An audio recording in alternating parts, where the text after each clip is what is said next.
Hi friends मु मामा स्वागत करुच्ची आमर यूट्यूब चैनल लिटिल मामा मोटिवेशन को आज क्षुद्र वीडियो रे आपण को आम 3 गोटी शंख देखाइबू। कौन सी आपणकर गोटे प्रिय व्यक्ति ना को चिंता करिकी आपण गोटे संख्या बाछिबे। आउ देखंतु आपणकर मन भितर कौन चलुअछि। एही भिडियोटी आमे आपणकर मनर कथा कहबू। तो एही भिडियोटी को निश्चिंत रूपे शेष जाके देखंतु। निश्चिंत आपण को भल लगिवो एवं बहुत किछि रहिबो आपणक विषय को नहीं। तो आपण को केवल गोटे काम करने को पड़िबो कि आपण जो 3टी शंख देखुछंती एवं सही शंखरे रखा जाइथिबा 3टी अक्षर देखुछंती 1 2 एवं 3।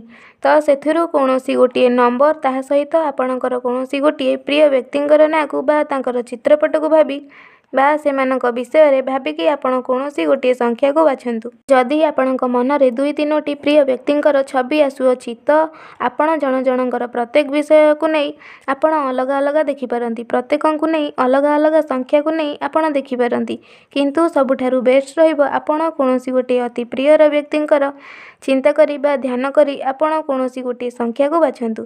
तो एबे आपणक पई केवल रहिला एई गोटे काम कि आपण गोटे संख्या बाछंतु। आपणकर कोनोसी गोटे प्रियर व्यक्ति बा निजर व्यक्ति को ध्यान करी गोटे संख्या बाछंतु। आमे आपणको कहबू आपणक मनर कथा कि कौन चली अछि आपणक मनरे। तो आपणक पई 3 सेकेंडर समय रहिला। तो आपण बाछंतु गोटे संख्या कि मु आशा करुछि कि आपण कोनोसी गोटे संख्या बाछि सारिचंती। तेबे जदि आपण प्रथम संख्याटी को बाछिचंती एवं कहार भी आपण आपणकर अति प्रिय व्यक्तिंक विषय रे चिंता करिकी आपण कोनोसी गोटे संख्या बाछिचंती तो जानि नियंतु आपण एक शुभ समय रे एही भिडियोटी को देखुछंती। आपणकर कार्य एणिकी शुभप्रद रहुअछि। मंद देश आपणकर खूब कम समय रे दूर होई जिवो। चंद्रंकर फल आपणकर भी नगण्य रहिबो। आपण बुद्धि खर्च करी चंद्रक्रांति परी मणे गोटे रौप्य मुद्रिकारे सारा जीवन पर्यंत धारण करंतु। वर्तमान जो कथा लगी आपण व्यस्ततारे रहउचंती चिंता अधिक करूचंती ताहार फल आपणको टिके डेरी रे मिलिबो। गुप्त धनर आशा आपणक मनरे रहुअछि कि कोनोसी स्थान रे आपणको गुप्त धन मिली जानता कि सेमिति भाबे संभव नुह। गुप्त धन जदि बा केबे मिलिबो ताहा कुकर्म रे ही मिलिबो। गुप्त धन अर्थ नुहे कि पोता धन। कोनोसी भी स्थान रे जदि अचानक आपणको धन प्राप्तिर जोग रही थाए तेबे ताहा अचानक ही प्राप्त होई थाए। एबे आपण सही सबु कथा को मिथ्या भाबी पारंती। किंतु आगामी समय रे आपण एपरि किछि स्थिति आपण निजे ही अनुभव करि परिबे।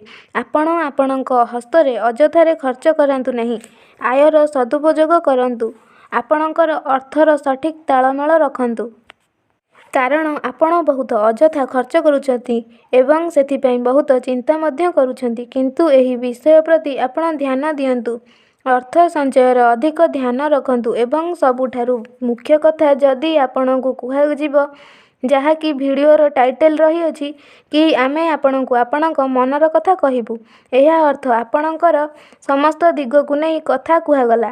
ताहा सहित आपणकर विशेष मनर कथा कहि जानिबाकू हेले आपण वर्तमान आपणकर केवल भविष्यत को नहीं चिंता करूछंती एवं एहा मध्य आपणक पई बहुत ही शुभ समय आरंभ होई जाइछि। आपण कार्य रे लागि जांतु देखिबे आगकू शीघ्र ही आपण सफलता प्राप्त करिवे। तेबे आसंतु जानिबा कि द्वितीय नंबरटी कौन कहूअछि। जदि आपण कोनोसी प्रिय व्यक्तिंकर ध्यान करी द्वितीय नंबरटी बाछिथिले तो ताहा कौन कहूछि आपणक भविष्यत वर्तमान उपरे एवं ताहा सहित आपणकर मनर कथा आमे एही 2 संख्या द्वारा ही कहिबू। देखंतु आपणकर मनरे गुडाए प्रश्न घूरी बुलुअछि। जेहेतु आपण गुडाए दुश्चिंतारे अछंती वर्तमान आपणकर समस्त कार्य आपणकर शक्ति बाहरे मुंड उपरे गुडाए बोझ एपरि रहिछि कि आपण केउ कार्य रे आग हाथ देबे ताहा जानि पारु नाहंती। गुप्त शत्रु आपणकर क्षति करूछंती कार्य रे बाधा देउछंती। सेथिपई मध्य आपण चिंता किछि करूछंती। किंतु एपरि चिंता करिबा द्वारा भल गोटे काम करंतु। सुविधा करी कोनोसी गोटे मुक्ता बा कोनोसी गोटे सफेद मुणा रौप्य मुद्रिकारे धारण कले एपरि मुद्रिका को सारा जीवन धारण मध्य करि परिबे।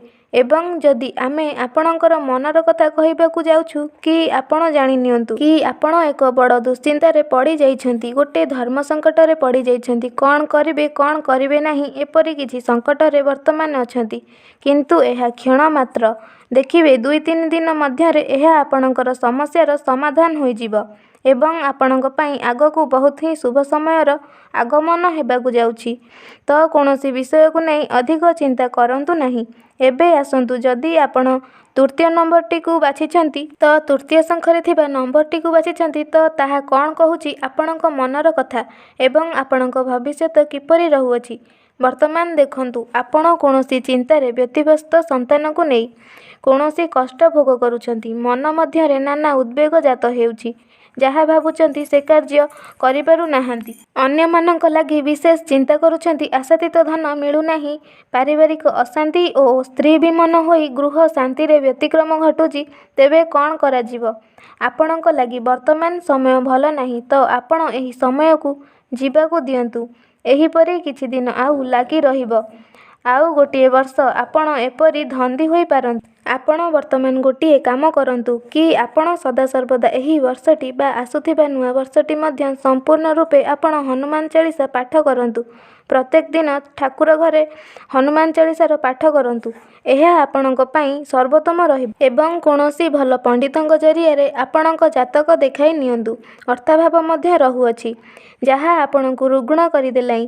କିନ୍ତୁ ଆପଣ ଚିନ୍ତା କରନ୍ତୁ ନାହିଁ, ଏହା ଖୁବ୍ ଶୀଘ୍ର ସମାଧାନ ହୋଇଯିବ। ଅର୍ଥଜନିତ ସମସ୍ୟା ଆପଣଙ୍କର ଆଉ ନାହିଁ। ଏହି ସମସ୍ୟା କିଛି ଦିନ ଅପେକ୍ଷା କରିଗଲେ ବେଶ୍ ଶୁଭ ଫଳାଫଳ ମିଳିବ। ତେବେ ଯଦି ଆପଣଙ୍କୁ ଆମେ ବିଶେଷ ଭାବରେ ଆପଣଙ୍କର ମନର କଥା, ଯାହାକି ଆପଣ ହିଁ ଜାଣନ୍ତି, ଆପଣଙ୍କର କିଛି ମନ ଭିତରେ ଚାଲୁଥିବା କଥା କହିବୁ ତ ତାହା ହେଉଛି, ଆପଣ ଆପଣଙ୍କର ପଢ଼ାପଢ଼ିକୁ ନେଇ କିମ୍ବା ଆପଣଙ୍କ ଗୃହରେ ଥିବା କୌଣସି ପିଲାଙ୍କର ବା ଆପଣଙ୍କର ମଧ୍ୟ ପିଲାପିଲିଙ୍କର, ଯଦି ଆପଣ ବିବାହିତ ତ ଆପଣ ମଧ୍ୟ ପିଲାପିଲିଙ୍କୁ ନେଇ ଆପଣ ତାଙ୍କ ପଢ଼ାପଢ଼ିକୁ ନେଇ ବ୍ୟସ୍ତ ରହୁଛନ୍ତି ଏବଂ ଆପଣ ନିଜ ଅପେକ୍ଷା ସେମାନଙ୍କର ଅଧିକ ଧ୍ୟାନ ରଖୁଛନ୍ତି। ଆପଣ ନିଜ ପ୍ରତି ଧ୍ୟାନ ଦେଇ ପାରୁନାହାନ୍ତି। ଆପଣ ନିଜର ଶରୀର ପ୍ରତି ଧ୍ୟାନ ଦେଇ ପାରୁନାହାନ୍ତି। ସଫିସିଏଣ୍ଟ ନିଦ୍ରା ନେଇ ପାରୁନାହାନ୍ତି। ତ ଏହିସବୁ କଥା ପ୍ରତି ଆପଣ ସାବଧାନ ରୁହନ୍ତୁ। ତେଣୁ ଆପଣ ପ୍ରଥମେ ନିଜକୁ ଠିକ୍ ରଖନ୍ତୁ କି ସମସ୍ତ ସଂସାର ପରେ ସବୁ ଠିକ୍ ଆପେ ଆପେ ହିଁ ଠିକ୍ ହୋଇଯିବ। ଆପଣ ନିଜକୁ ଠିକ୍ ରୂପେ ସଞ୍ଚାଳିତ କରନ୍ତୁ, ସମୟାନୁବର୍ତ୍ତିତ ହୁଅନ୍ତୁ। ତ ଏହି ଭିଡ଼ିଓଟିରେ ଯେଉଁ 3ଟି ନମ୍ବର ଏବଂ ଏହାଦ୍ୱାରା ଆପଣ ଆପଣଙ୍କର ମନର କଥା ଏବଂ ଭବିଷ୍ୟତ ବିଷୟରେ କିଛି ଜାଣିଲେ, ତେବେ ଆପଣଙ୍କୁ କିପରି ଲାଗିଲା? ଯଦି ଭିଡ଼ିଓଟି ଭଲ ଲାଗିଥିବ ତେବେ ଲାଇକ୍ କରିବେ ଏବଂ ସାଙ୍ଗସାଥୀଙ୍କ ସହିତ ସେୟାର କରିବେ। ଚ୍ୟାନେଲଟିକୁ ସବସ୍କ୍ରାଇବ୍ କରି ଘଣ୍ଟିଟିକୁ ଦବାଇ ଦେବେ। ମୋତେ ଏଇଠି ଆଜି ବିଦାୟ ଦିଅନ୍ତୁ। ପୁଣି ଦେଖାହେବ ଆଗାମୀ ଅଧ୍ୟାୟରେ। ସେ ପର୍ଯ୍ୟନ୍ତ ଆପଣମାନେ ମହାବୀର ହନୁମାନଙ୍କ କୃପାରୁ ଭଲରେ ଥାଆନ୍ତୁ। ନମସ୍କାର।